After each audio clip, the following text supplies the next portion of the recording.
Good day everyone, I'm Edeline Yorsega and we're going to talk about art in today's society. The topic outline are hybrid art forms, appropriation, improvisation in art forms. So what is hybrid art forms? It is defined as having mixed origin or composition that adds variety or complexity to a system. So, hybrid has different meanings, has a lot of different meanings. So, number one, in science, a hybrid is the offspring of genetically different plants or animals. So, yung hybrid daw po, meron din po siya sa halaman at saka sa mga hayop.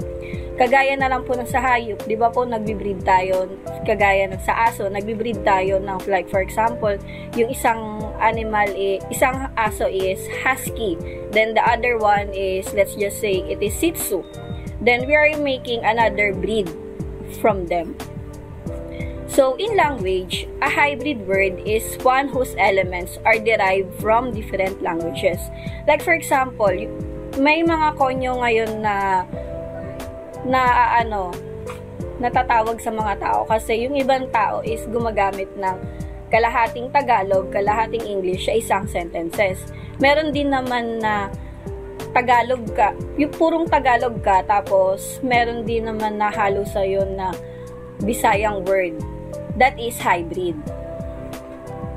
Another one, in art form, hybrid could mean the blurring of traditional distinct boundaries between artistic media such as painting, sculpture, film, performances, architecture, and dance.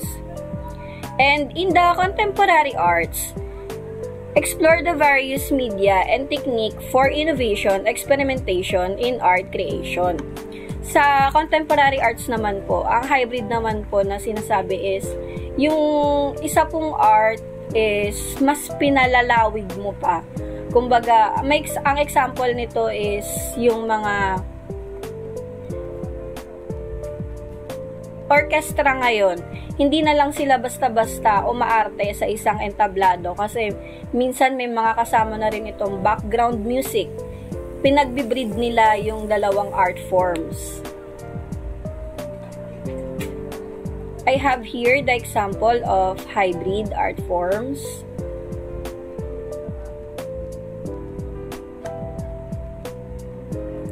Okay, hybridity.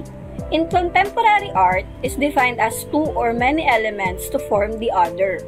It is seen as a positive force that leads to the development of stronger and more impressive artworks. So like nga po dito sa example ko na arts, yung human o yung half face ng isang tao, nilagyan po niya sa ibabaw ng what's this? Planet or Earth, our globe, to make it more beautiful work. Then on the other one, it is a half body of a human and yung face niya ginawa siyang flower. It is a flower or a plant to make the painting more beautifully on the sight of people.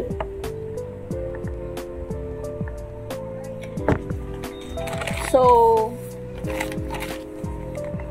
today's artists are free to make art with whatever material or technique they can imagine. This freedom creates new opportunity to express ideas and concepts. It also opens up a number of challenges, choices, and decisions for artists. So, the contemporary artists now, they are now free to express their own ideas, emotion, and at the same time, their beliefs. However, instilling in art the meaning of the artist's expression, no matter what tools, materials, or techniques are used, remains central to the practice of art. Okay, let's go now to appropriation. So, when we hear the word appropriation, it is more on borrowing on art. Why? because it is the practice of creating a new work by taking a pre-existing image material from another source like books, internet, advertisements, and combines it to make a new one, thus completely transforming the original. Okay. So, parang sa hybrid, pinagsasama yung dalawa o higit pang art elements to make a new art forms.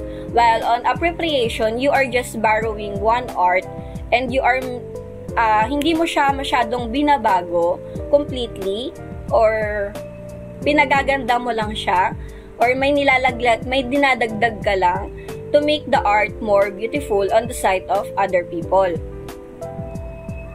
So, why is it called appropriation? Appropriation is the practice of using pre-existing objects and images in an artwork without really altering the originals. So, yun nga po. Pag sinabi natin na appropriation, gumagamit lang tayo ng mga artwork ng iba, or humihiram tayo ng artwork ng iba, and we are just putting a little bit of mga konting pagbabago lang doon sa art na yun, or hindi lang natin siya masyadong binabago. Kumbaga ba ay may dinadagdag lang tayong konting art. In arts, the use of pre-existing objects or images with no little or no transformation applied to them. So, yun nga, hindi nga natin siya masyado talagang binabago completely. Nagdadagdag lang tayo ng konti para yun yung sinasabing appropriation. Yung appropriation is, nanghihiram tayo ng artwork ng iba, then we are making a little bit of transformation to that. I have here the example. So, look at this one. Hiniram niya yung mukha. Then, he just put a little bit of transformation to it. And this one, he just borrowed the art. Then, he just put a face on it.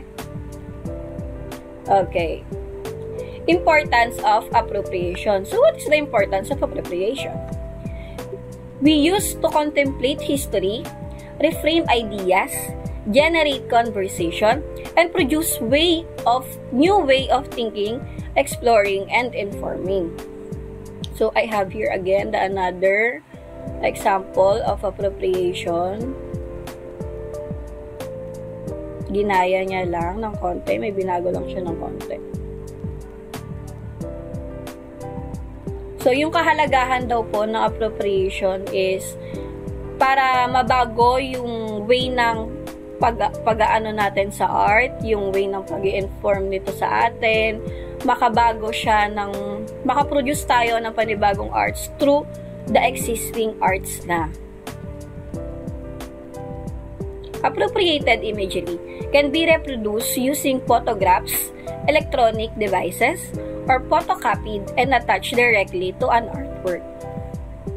So, kapag gumaano tayo ng appropriation, hindi lang siya sa painting, sculpture, architecture, or what, pwede rin natin siyang magamit sa mga electronic devices natin, sa mga photocopy, then ina-attach lang natin siya directly sa artwork. Electronic devices, yung picture ng may picture ka na nakita na magandang scenery sa Google. Kinuha mo siya, then nag-attach ka lang ng, for example, nilagay mo yung sarili mo dun sa view na yun, or di naman kaya, mas dinagdagan mo lang siya ng konting mga kineme-kineme, ganun. Yun yung appropriation. So, the artist can also recreate an object by repainting it, altering its scale or style to create new meaning. So, yun nga, yung mga artists ng appropriation, pwede nilang yung painting, pwede nilang i-repaint ulit, or baguhin nila ng konti. Okay, let's go now to improvisation in various art forms. In the performing arts is a spontaneous performance without a specific or scripted preparation. In music, for instance, improvisation is the composition of simultaneous playing of music without prior preparation or practice. In real life, there are things that no matter what people do, is just unpredictable or cannot be controlled. So, sa performing arts daw po, ang improvisation, wala siyang specific or wala siyang naka-ready na script.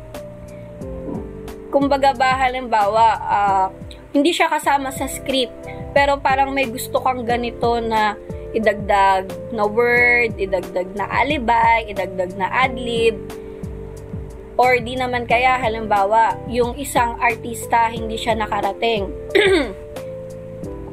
Then, nagmamadali na kayong matapos yung drama.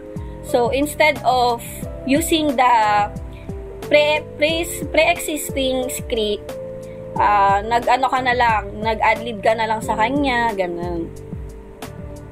Hindi siya napaghandaan. Sa music naman, ganun din siya. It's either hindi siya napaghandaan, hindi siya napagpreparan, or wala siyang practice. Hindi mo na i-practice yung isang bagay na yun. Sa buhay din naman natin, wala rin naman talagang, hindi naman talaga natin mapre-predict o hindi rin natin makokontrol ang buhay.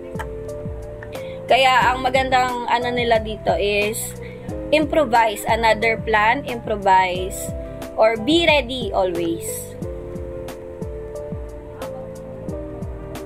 Importance of improvisation.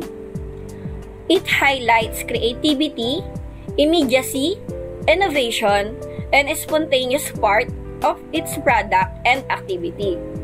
By improvising, you are experimenting with the laws and limits of scheme, discovering how they change, bend, and crack.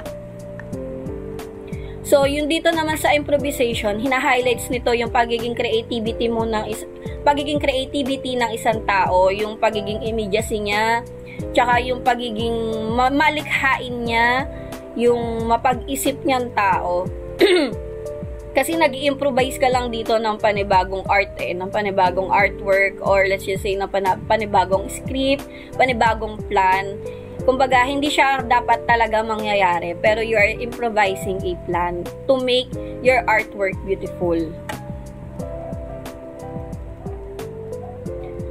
What is the purpose of improvisation? It develops one's creativity, mental flexibility, and thinking skills in numerous ways. So, yung purpose daw po ng improvisation is ma-develop yung pagiging malikhain ng isang tao, yung mental flexibility niya, kung hanggang saan ba yung kaya niya ng pag-iisip niya, yung thinking skills niya sa maraming bagay, and to solve a problem. Okay, conclusion. Overall, improvisation will improve the nature of art by adding unplanned elements that make it sound more alive. So, yun, sa improvisation, by adding unplanned o yung hindi naman sinasadya na elements dun sa art, yun yung mas magpapaganda dun sa dun sa isang art. Okay, this one, plan, improvise. So, you need to have a plan A, plan B, plan C. And to improvise a plan. You should always have plan A, plan B, plan C in life. So that's all. Thank you for listening. Don't hesitate to ask any more questions about my report. Thank you.